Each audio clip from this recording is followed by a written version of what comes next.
राधे राधे। कस्ता व्यक्तिसँग सङ्गत नगर्नु। झुटा आरोप लगाउने व्यक्तिसँग सङ्गत नगर्नु। व्यापारी सधैँ झुटा आरोप लगाउने कस्ता व्यक्तिसँग सङ्गत नगर्नु। झुटा आरोप लगाउने व्यक्तिसँग सङ्गत नगर्नु। व्यापारी सधैँभरि नाप्दा कम दिने, नाफा खाने, त्यस्ताको सङ्गत गर्नु।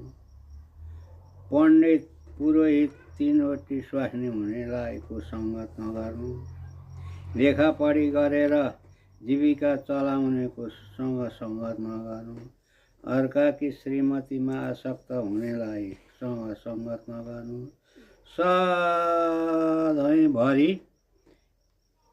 भोग्न तयार भएर अनि कचकच गरिरहने, सधैँभरि यो भएन त्यो भएन भनेर कचकच गरिरहने स्वास्नीसँग सङ्गत नगर्नु।